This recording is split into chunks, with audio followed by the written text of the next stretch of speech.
Assalamualaikum warahmatullahi wabarakatuh. Sebelumnya perkenalkan, nama saya Gisna Ubaidillah. Saya adalah mahasiswa semester 6 dari Fakultas Psikologi Universitas Merdeka Malang. Pada video kali ini saya akan menunjukkan contoh barang yang ada di rumah saya yang menurut saya itu belum memenuhi prinsip ergonomi. Untuk yang pertama ada lemari. Bisa dilihat lemari ini memiliki cermin, akan tetapi posisi cerminnya terlalu rendah. Untuk orang dengan tinggi badan rata-rata seperti saya ini, saya harus membungkuk jika ingin melihat wajah saya sepenuhnya. Seperti ini. Ini tentu saja tidak nyaman dan bisa menimbulkan masalah pada leher dan punggung kalau dilakukan setiap hari. Untuk benda yang kedua yang ada di rumah saya, di sini ada kursi kayu tanpa sandaran ini. Jadi kursi ini kurang ergonomis karena tidak memiliki sandaran punggung dan tangan, serta dudukannya sempit dan keras. Bagi orang yang bertubuh gemuk, kursi ini terasa sempit dan bisa membuat duduk jadi tidak stabil.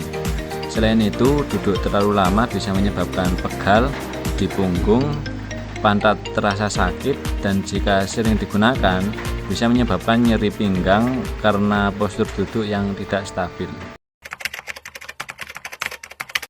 Untuk benda yang ketiga yang ada di rumah saya, di sini ada kursi kayu dengan sandaran punggung dan tangan. Dibandingkan dengan kursi sebelumnya yang sama sekali tidak memiliki sandaran, kursi ini sedikit lebih nyaman karena adanya sandaran punggung dan lengan. Namun secara keseluruhan, kursi ini masih belum bisa dikatakan ergonomis karena permukaan duduknya tetap keras dan lebar. Sandaran maupun tinggi kursi tidak disesuaikan dengan postur tubuh pengguna yang secara ideal. Bentuk sandaran yang terlalu tegak dan datar dapat membuat punggung cepat lelah jika duduk terlalu lama. Selain itu, meskipun ada sandaran tangan, ukurannya terlalu sempit dan posisinya tidak fleksibel. Material kayu yang digunakan juga tidak memiliki bantalan, sehingga masih menimbulkan rasa tidak nyaman untuk penggunaan jangka panjang. Jadi kursi ini lebih cocok digunakan untuk duduk sebentar, bukan aktivitas duduk lama seperti bekerja maupun membaca. Untuk benda yang keempat yang ada di rumah saya, di sini ada pintu kamar mandi. Jadi pintu ini memiliki lebar yang terbatas sehingga hanya cukup dilalui oleh orang dengan tubuh kurus. Bagi orang yang bertubuh gemuk, untuk masuk ke kamar mandi harus memiringkan badan karena tidak bisa lewat dengan posisi tegak lurus. Dari sisi ergonomis, kondisi ini termasuk tidak memenuhi prinsip ergonomis karena dampaknya pengguna bertubuh besar dapat mengalami kesulitan yang menyebabkan ketidakseimbangan saat melangkah atau beresiko tersandung. Untuk benda yang kelima yang ada di rumah saya, di sini ada bangku plastik.